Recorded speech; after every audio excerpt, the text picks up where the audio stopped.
세계적으로 1년 중 가장 기쁘고 설레는 시간을 들라고 하면 성탄절일 것입니다. 그래서 성탄절에는 심지어 전쟁 중에도 잠시 중단하고 이 성탄절을 기념할 정도로 그렇게 기쁘고 또 감사하고 설레는 시간인데요.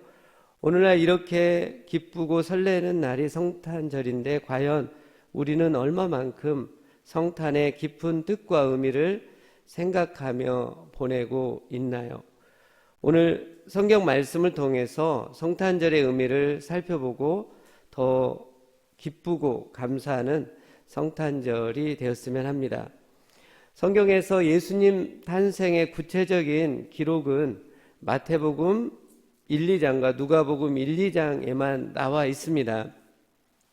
마태복음과 누가복음 1, 2장에 예수님의 탄생이 다소 복잡하게 엮여 있어서 시간대별로 잠깐 정리를 해보기를 원합니다. 먼저 누가복음 1장에서 가브리엘 천사가 마리아에게 나타나 그녀가 하나님의 아들 예수를 낳을 것이라고 말씀합니다.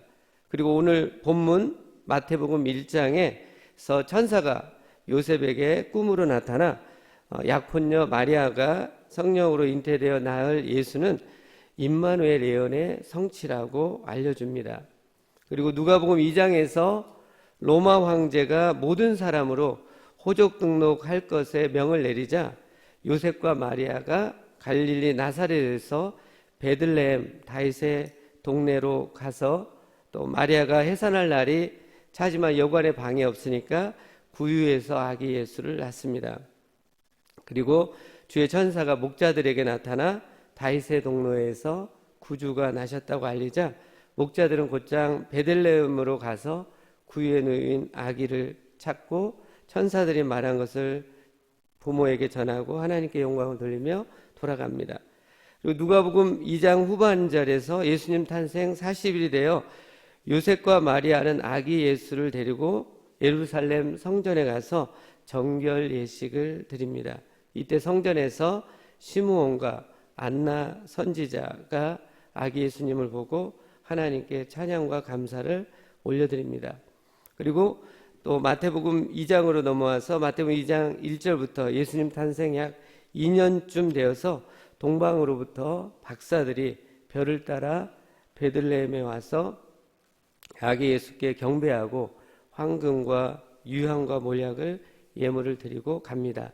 이게 이제 예수님 탄생에 있는 사건들의 그 순서들을 제가 잠시 설명했습니다.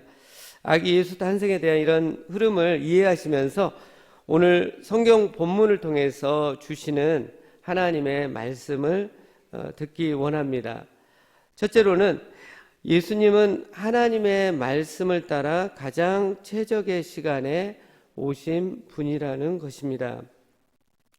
예수님은 갑자기 우연히 이 세상에 오신 분이 아니시고 오늘 본문에서 주의 천사는 요셉에게 700여 년 전에 기록된 이사야 7장 14절 말씀을 인용하시면서 예수님은 이 세상에 갑자기 우연히 오신 분이 아니고 하나님 말씀을 따라 하나님의 가장 특별한 계획 가운데 가장 최적의 시간에 오신 분이라고 말씀하고 있습니다.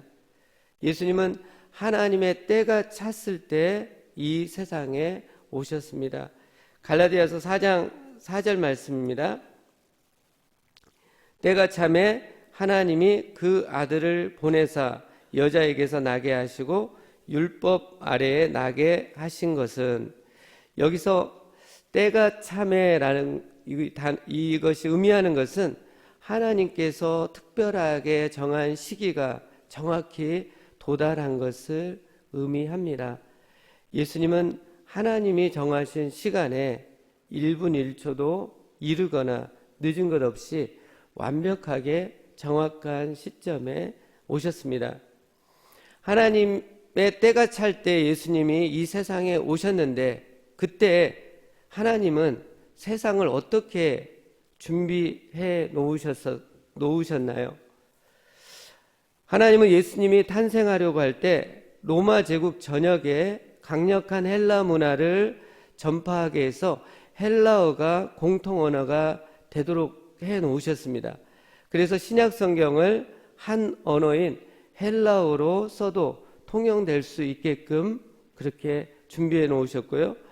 또 모든 길은 로마로 통한다고 할 정도로 로마 제국 전역에 도로를 잘 정비해 놓아서 예수님의 이 복음이 효과적으로 전 지역으로 갈 수 있도록 해 놓으셨습니다. 그리고 로마를 통한 평화 시대가 열리게 해서 복음 전파가 잘 되도록 했고, 또 유대인들은 구약 말라기 이후 예수님이 오시기 전까지 400여 년 동안 침묵기, 암흑기로 있게 하시면서 메시아를 최고조로 기대하게 하셨습니다. 예수님은 그런 타이밍에 정확하게 이 땅에 오셨습니다.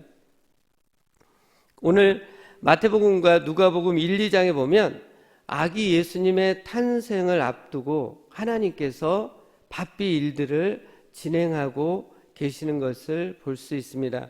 하나님은 동정녀 탄생을 위해 마리아를 예비하셨고 천사들을 보내서 마리아와 요셉에게 아기 예수 탄생에 관한 소식을 전하게 하셨고, 특별히 선택된 사람들로 아기 예수님의 탄생을 경배하도록 하셨고요. 하늘의 별까지 동원해서 멀리 동방 박사들을 오게 해서 예수님의 탄생을 기념하게 하셨습니다.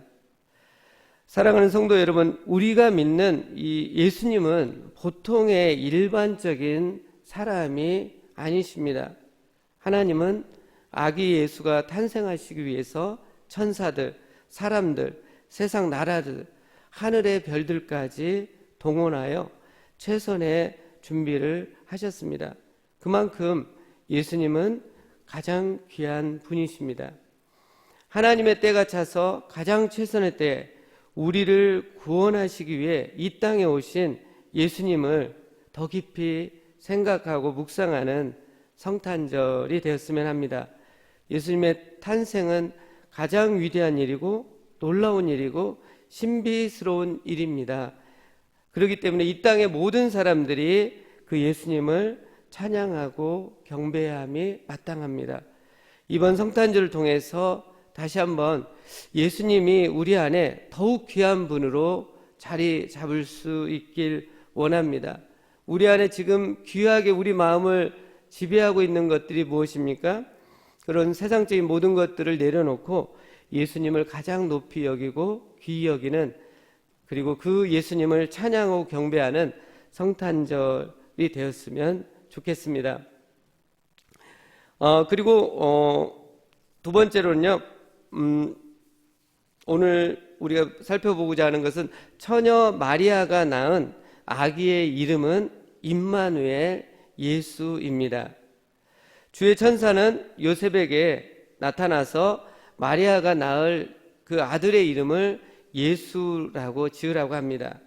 그리고 천사는 이사야 7장 14절 말씀을 인용하면서 그 예수가 임마누엘임을 말씀하고 있습니다. 두 이름을 합치면 오늘 본문에 있는 대로 임마누엘 예수입니다. 임마누엘 예수 두 이름은 서로 모순되고 대치되는 것이 아니라 두 이름이 함께 본문에 동일하게 등장하면서 그 의미를 완전하게 전달해 주고 있습니다. 임마누엘의 뜻은 하나님이 우리와 함께 하시고 라는 뜻이고요, 예수는 하나님이 구원하신다라는 뜻입니다. 그러니까 하나님이 우리를 구원하시는데 그 방법은 우리와 함께 하심으로 구원하신다는 뜻입니다. 성경 속의 믿음의 사람들은 그들과 함께 하시는 임마누엘의 하나님을 믿고 인정함으로 구원을 받았고 승리했고 형통하고 복된 삶을 살았습니다. 그럼 이사야서 7장 14절에 임마누엘 징조는 어떤 상황 가운데 주어진 말씀인가요? 이 말씀은 유다 왕 남유다 왕 아하스가 다스리던 기원전 734년경에 북이스라엘과 시리아가 병합해서 공격을 하게 됩니다.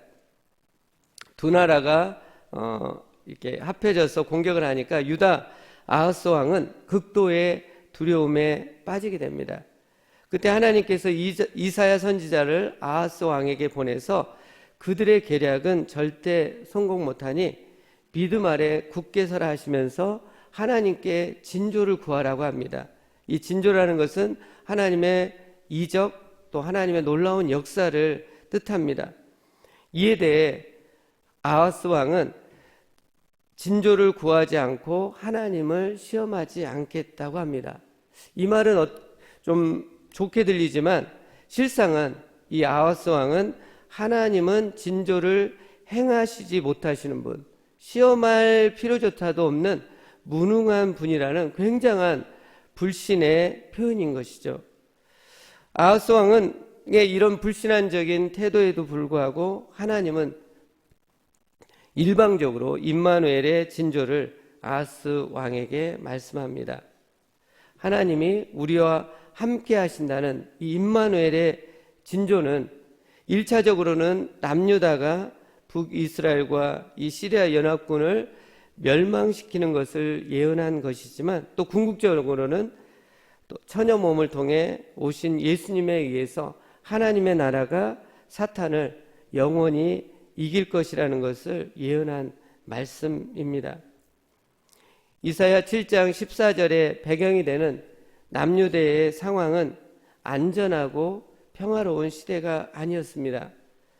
북이스라엘과 시리아가 연합해서 전쟁을 시도할 정도로 두려움과 공포가 많은 시대적 상황이었지만 하나님은 강권적으로 임마누엘의 진조를 말씀하시면서 구원하실 것을 말씀하셨습니다. 마태복음 1장 예수님의 탄생하기 직전에 이스라엘의 상황도 마찬가지입니다.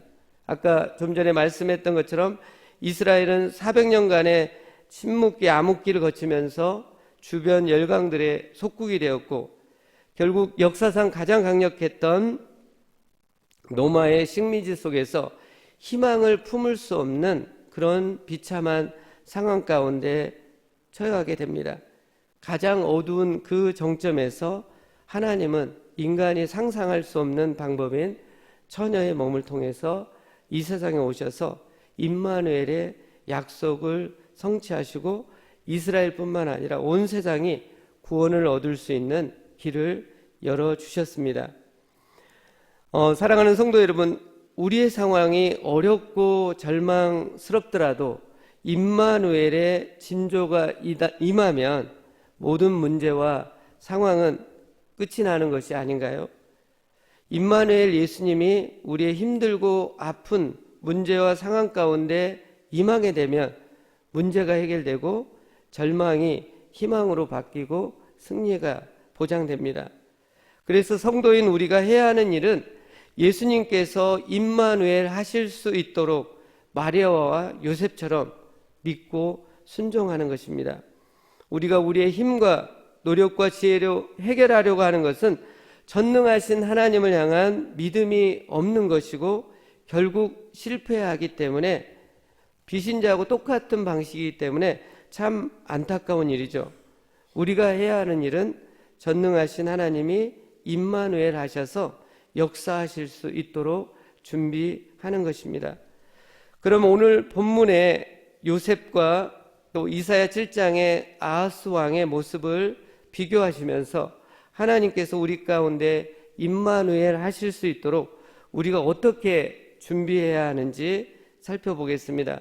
첫째로는 임마누엘을 확신하십시오. 하나님이 우리와 함께 하신다는 것을 확신해야 합니다. 임마누엘 진조에 대한 말씀이 아하스 왕과 마리아와 요셉에게 주어졌습니다. 그들이 의롭고 잘나서가 아니라 하나님의 일방적인 은혜로 그들에게 임마누엘의 진조가 전달되어집니다. 그러나 아하스 왕의 반응과 마리아와 요셉의 반응은 180도 다르게 나옵니다. 아하스 왕은 자신이 지금 처한 전쟁의 두려움과 공포 앞에서 임마누엘의 영광과 능력을 보지 못하고 오히려 자신이 처한 현실의 공포와 두려움에 눌려 하나님을 무시하고 불신앙을 선택합니다. 하지만 요셉은 어떤가요? 요셉도 또한 두려운 상황을 처한 것은 똑같습니다. 약혼한 처녀 마리아가 임신했다는 소식을 들었을 때 이 남편 요셉은 정말 당황스럽고 두려워서 조용히 마리아와 파혼하려고 했을 정도로 요셉도 동일하게 두려움과 염려 가운데 처하게 됐습니다. 그러나 요셉은 꿈을 통해서 천사에게서 그 아기는 성령으로 잉태되었고 임마누엘 진조의 성취라는 것을 듣게 됩니다. 그리고 요셉은 아하스 왕과는 다르게 임마누엘 예수님에 대한 말씀을 듣고 그것을 믿음으로 취해서 파혼하려는 것을 버리고 바로 다음 날 즉시 천사의 분부대로 마리아를 데려옵니다. 요셉은 임마누엘의 영광과 능력을 믿었기 때문에 자신이 처한 현실의 문제와 상황을 뛰어넘고 나가는 것을 보게 됩니다. 사랑하는 성도 여러분, 예수님을 구주로 믿는 사람인 성도에게 하나님은 임마누엘 하십니다. 신약 시대의 성도들은 저희들이죠. 아하스 왕이 받은 임마누엘의 진조보다 마리아와 요셉이 받은 임마누엘의 진조보다 더 강력하게 확실하게 임마누엘의 진조를 받았습니다. 그 이유는 아하스 왕은 이사야 선지자를 통해서 그 진조를 받았고 마리아와 요셉은 천사를 통해서 그 진조를 받았지만 저희는 어떻게 받았습니까? 신구약 성경 하나님의 말씀을 통해서 예수님을 구주로 믿는 자에게 임마누엘 하신다는 강력한 약속을 받았습니다. 천지는 없어지지만 변치 않는 하나님의 말씀으로 하나님이 임마누엘 하신다는 것을 약속을 받았고요.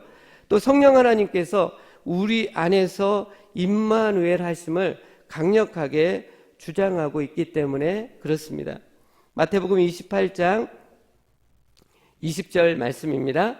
내가 너희에게 분부한 모든 것을 가르쳐 지키게 하라. 볼지어라 내가 세상 끝날까지 너희와 항상 함께 있으리라 하시니라. 예수님께서 승천하시기 전에 예수님을 믿는 제자들, 성도들에게, 신자들에게 항상 함께 하시겠다고 약속하셨습니다.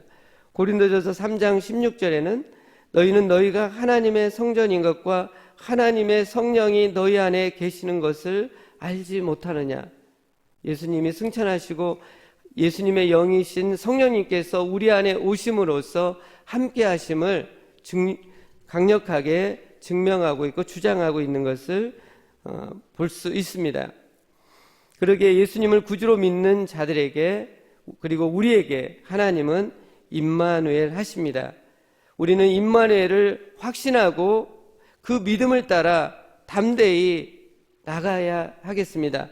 그때 우리의 삶이 변화가 되는 거고 또 풍성한 열매를 맺을 수 있다는 것입니다. 요셉이 바로 다음 날 임마누엘의 그 말씀을 듣고 바로 다음 날 파혼하려고 했던 것을 버리고 마리아를 데려왔던 것처럼 임마누엘의 그 믿음을 갖고 우리 현실에서 그 믿음 따라 행동을 취할 때 우리의 삶이 변화될 것입니다. 아하스 왕처럼 현실의 두려움과 염려에 짓눌려 임마누엘을 놓치고 이방 나라인 아시리아를 의지하지 마시고 마리아와 요셉처럼 임마누엘을 확신하고 담대히 나가 하나님의 놀라운 역사를 경험함으로 하나님께 영광을 올려드릴 수 있기를 원합니다. 저는 대학교 때 CCC 선교단체에서 훈련을 받았습니다. 대학교 내에 선교단체가 한 열 몇 개 많습니다. 근데 각 선교단체들마다 특징이 있는데요. IVF는 지성을 많이 강조해서 경건 성적을 많이 읽고 또 토론을 자주 해서 신앙을 키우는 것이 특징이고, YM은 성령의 기름 부으심, 영감 있는 찬양을 통해서 또 신앙을 일으키는 것이 특징이고요. UBF와 내비게이터는 철저한 성경 공부와 성경 암송이 특징입니다. 그러면 CCC는 특징이 뭘까요? 보통 CCC는 기도, 그리고 전도가 특징이라고 합니다. 좀 단순하고 그런 특징이 있는데요. 또 저희와 다른 많은 선교단체들은 골고루 이런 선교단체들의 좋은 것들을 갖고 있는데, 제가 전임사역자가 돼서 대학 캠퍼스에서 열심히 전도를 하는데 전도의 열매가 많이 없었습니다. 전도의 이론과 방법과 실천 등에 대해서 많이 배웠는데 전도의 열매가 없고, 또 CC 특징이 전도인데 열매가 없으니까 또 전임 사역자로 헌신했는데 더 낙심이 되었습니다. 제가 간사로 훈련 받을 때는 이 사역일을 통째로 처음부터 끝까지 통째로 외워야 하는 그런 훈련 분위기였고, 정말 모두 다 통째로 외웠습니다. 그때 디렉터이신 분이, 저희가 71명이 훈련을 받았는데 1년간 디렉터였던 분이 우리 박남현 목사님이셨어요. 그래가지고 그때 하도 너무 어려워가지고 지금 가끔 이제 교회에서 만나도 그때 긴장감이 좀 남아 있어요. 이게 좀 회복이 돼야. 네, 여하튼 그렇게 훈련을 받고 많이 했는데도 전도 열매가 없었어요. 그러다가 중국에 가서도 전도를 막 열심히 하는데 중국 대학생들에게 열매가 없었습니다. 근데 어느 날 이렇게 전도를 하다가 또 기도를 하면서 정말 성령님이 주신 깨달음인데요. 어떤 깨달음이 있었냐면, 전도를 할 때 내 힘과 열정으로 하지 말고 하나님이 함께 하시고 하나님의 인도함을 받으라, 성령님의 인도함을 받으라, 그 확신을 갖고 하라라는 아주 기본적인 단순한 것들을 깨닫게 되었습니다. 그런 깨달음을 딱 받고 나서부터 제가 전도를 정말 하나님이 함께 하신다는 것, 또 성령님의 인도를 받는 것이 키라는 것을 확신하면서부터 제가 열매를 맺히기 시작했습니다.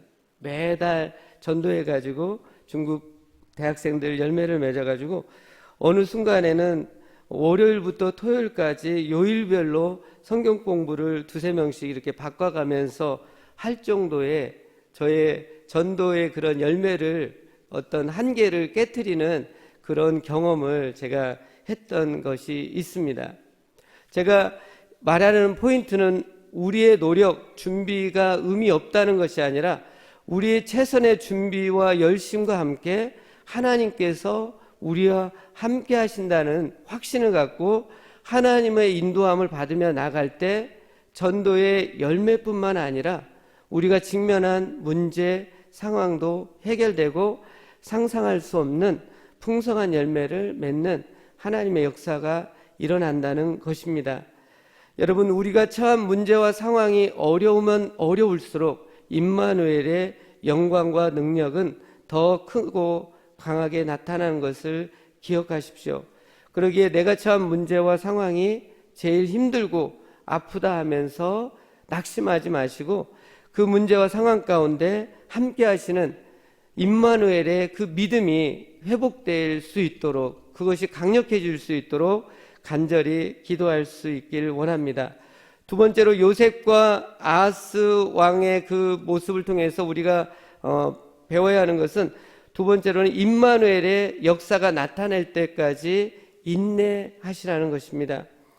요셉이 주의 천사로부터 임마누엘의 말씀을 들었지만 그것이 나타나기까지는 10개월의 시간이 요했습니다. 요셉은 그 시간을 인내하면서 기다린 것을 보게 됩니다.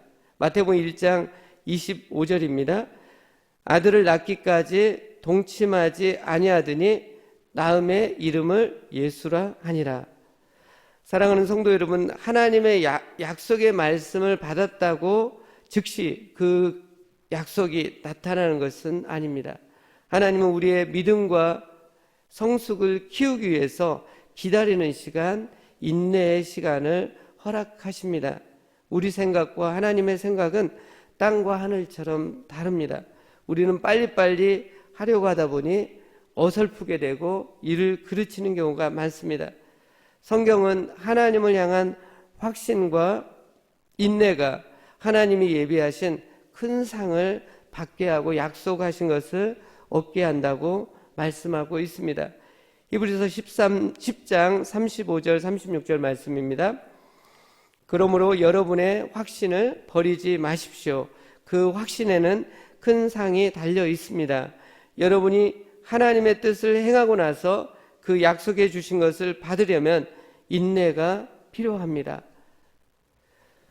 하나님은 하나님의 때가 찰 때 나타나셔서 강력하게 역사하십니다. 하나님이 나타나셔서 역사하시는 그때가 또한 우리를 위한 최선의 때입니다. 그러기에 우리는 하나님의 때가 찰 때까지, 하나님께서 우리 가운데 임마누엘 하셔서 역사하실 때까지 믿음을 갖고 희망을 품으면서 인내하며 기다려야 합니다. 때가 차면 임마누엘 하신 하나님께서 강력하게 역사하셔서 우리 문제를 해결하시고 슬픔이 변하여 기쁨이 되게 하고 눈물이 웃음으로 바뀌는 그런 역사를 일으키실 것입니다. 이번 성탄절을 통해 임마누엘 예수님을 더 존귀히 여기는 회복이 우리 가운데 일어나길 원합니다. 임마누엘 예수님을 확신하시고 인내하심으로 하나님의 놀라운 은혜와 응답을 받아서 우리의 마음과 삶이 놀랍게 회복되고 우리 삶 가운데 풍성한 열매를 맺는 삶이 될 수 있기를 원합니다. 기도하시겠습니다. 살아계신 하나님, 이번 성탄절을 맞이하면서 다시 한번 예수님을 존귀히 여기는 마음이 저희들 가운데 회복되길 원합니다. 임마누엘 하시는 예수님을 날마다 확신하고 또 임마누엘의 역사가 있을 때까지 희망을 품고 기다리며 인내할 수 있도록 도와주시옵소서. 예수님의 이름으로 기도하옵나이다. 아멘.